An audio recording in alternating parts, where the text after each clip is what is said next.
الله أكبر.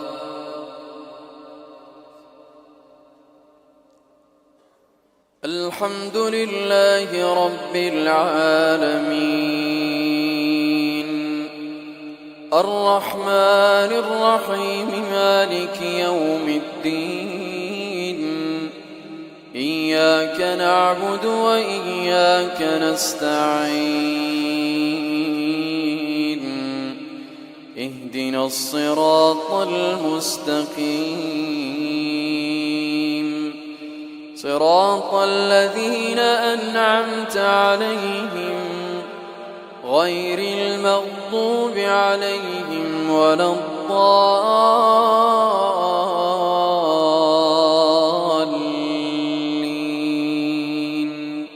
آمين. فجعلهم جذاذا إلا كبيرا لهم لعلهم إليه يرجعون.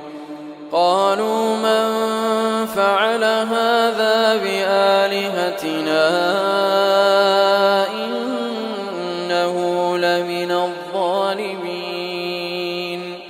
قالوا سمعنا فتى يذكرهم يقال له إبراهيم. قالوا فأتوا به على أعين الناس لعلهم يشهدون.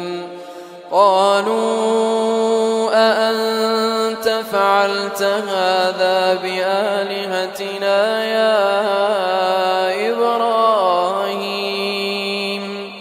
قال بل فعله كبيرهم هذا فاسألوهم إن كانوا ينطقون. فرجعوا إلى أنفسهم فقالوا إنكم أنتم الظالمون. ثم نكسوا على رؤوسهم لقد علمت ما هؤلاء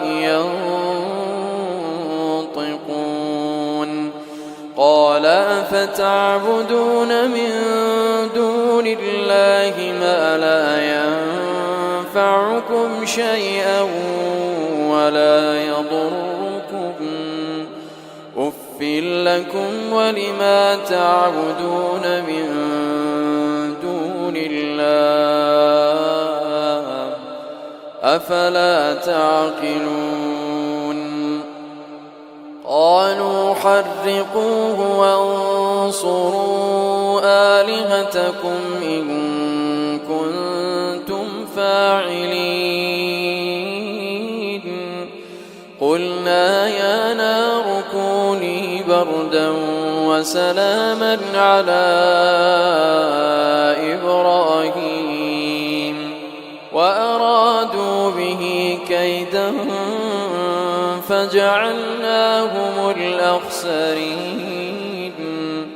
ونجيناه ولوطا إلى الأرض التي باركنا فيها للعالمين.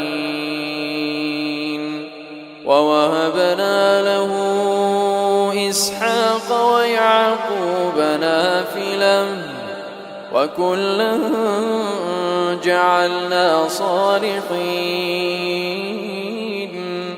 وجعلناهم أئمة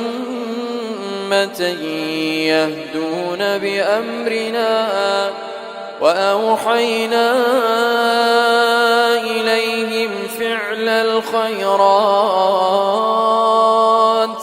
وإقام الصلاة وإيتاء الزكاة وكانوا لنا